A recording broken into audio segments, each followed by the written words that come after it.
Pages starting with the Daily Mail, Paul. Yeah, the Daily Mail put brakes on damaging 2030 petrol car ban.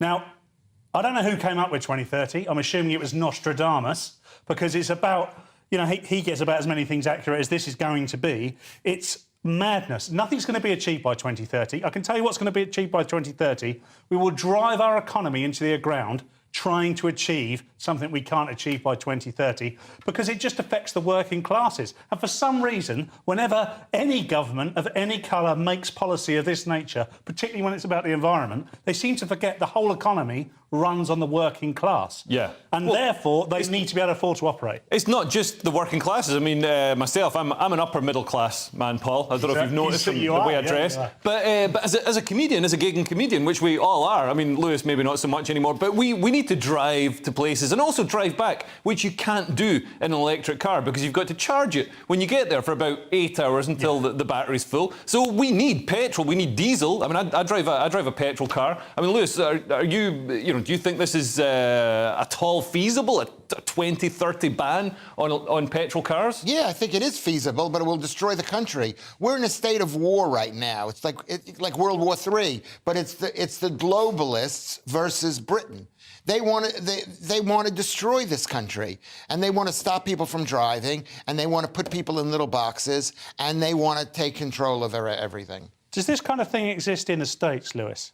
Being our American correspondent. Yes, but the difference is it's by state basis. So you got 50 states. So hopefully, maybe if 40 make this mistake, You just hedge their bets. yeah, then the other 10 will say this didn't work out. Well, you can see stuff like this happens in the sort of Democrat-led states, and then they fail, and then everybody moves to Texas or Florida that are run by Republicans, and then they'll probably elect their own leaders that make those states fail as well. Right. It seems to be what's happening across Western Europe. The point with this stuff is, it's just damaging anything that could be good as a result of this policy. So instead of saying this is what we need to achieve, and we need to have a hybrid, a selection of ways to achieve it, and we're not going to put a date on it, but we're going to have a target that's sometime long in the future, but we're going to increment our way there. Yeah. We might achieve some of those things, but we're all just going, now this is ridiculous. You can't make this happen by 2030. We don't want to achieve all those things. There isn't enough electric generation in the entire world to run these. Well, and also, I mean, the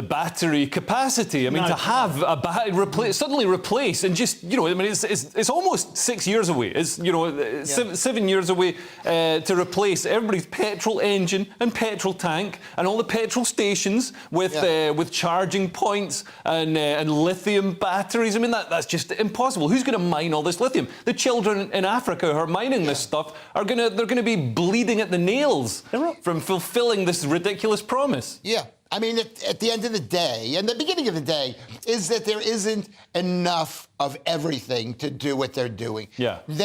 Whoever they are, they want to take away our cars, they take away our mobility. We're in a state of war. This is a war against Britain. Just for the sake of balance, I'd just like to say we're not actually at war with the state. We just grumble about them. But, I mean, don't you think, Paul, the market... War with us. Well, the market could just make these changes itself. I mean, if you look at Tesla, they're not a company that's beholden on. They weren't commissioned by the government to create electric cars. They went out and did it because they knew they could sell them. I mean, couldn't we just let the market, you know, gradually ramp up the capacity and make money, and we can tax it, and then instead of choking the economy, it's actually going to boost the economy. Well, that's exactly it, isn't it? You know, with any product, what Elon at Tesla has done there is he'd already identified the technology before he built the car or had it engineered. The process, essentially, for what he was trying to achieve was completed by the time he went to market, and then he spoke about it.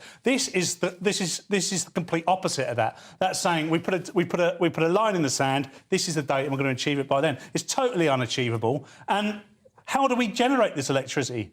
I mean, what's generating the electricity? If there's a way of, like, electrifying virtue signalling, I think I would be smashing it. Britain could be self-sustaining.